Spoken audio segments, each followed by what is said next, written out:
এক পারিবারিক অশান্তির মুহূর্তে মর্মান্তিক ঘটনার রূপ নিল এক তরুণীর জীবন এখন ঝুলছে অনিশ্চয়তার দোলচলায়।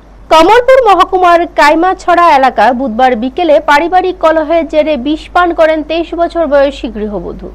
জানা গেছে স্বামী রতন কন্দের সঙ্গে তীব্র বাকবিতণ্ডার পর তিনি মানসিকভাবে ভেঙে পড়ে এই চরম সিদ্ধান্ত নেন।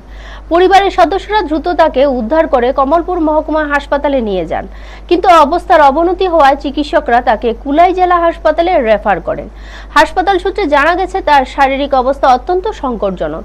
এই ঘটনাকে কেন্দ্র করে এলাকায় চাঞ্চল্য ছড়িয়ে পড়েছে। স্থানীয়দের একাংশের মতে দীর্ঘদিনের পারিবারিক অশান্তি এই ঘটনার মূল কারণ।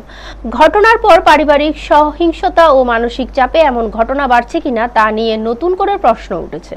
ব্যুরো রিপোর্ট, নিউজ তৎকাল 24। কেমনে কিতা হয়েছে মাছ পেলাম যে সবে খরচা কইরা দিলাম, হ্যাঁ, টাকা পয়সা পাইলাম, বউরও খুশি রাখতাম চাইছি, হ্যাঁ, ওইটার ভিতরে তাইনারা মনের ভিতরে কি আঘাত লইছে কইতাম পাই না, এটা তো আমারও কইছে না। এরপরে আমি আইসি বাজার থেকে, সব কিছু আগে কিন্তু ট্রান্সফার করেছি বাজার টাজার, ফ্যামিলি রান্না দিলে তো খামু স্বাভাবিক, এটা মানুষ আমরা তো একটু লেট করতেই পারি, যে কোনো একটা সমস্যা হইতেই পারে, এটা মানুষের আমরা কত রকমের সমস্যা থাকতে পারে, ঠিক আছে না।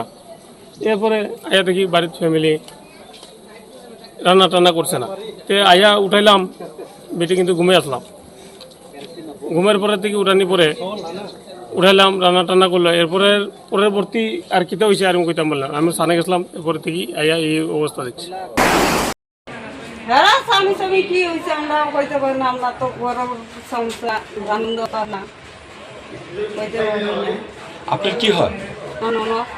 হ্যাঁ, বাসা কোন কেন? কাইনি ছড়া আচ্ছা। আমি সত্যি পারি তো কি লিয়ে লাগবে? কোন কি লয়ে লাগছে, তো মাছগুলো হইতো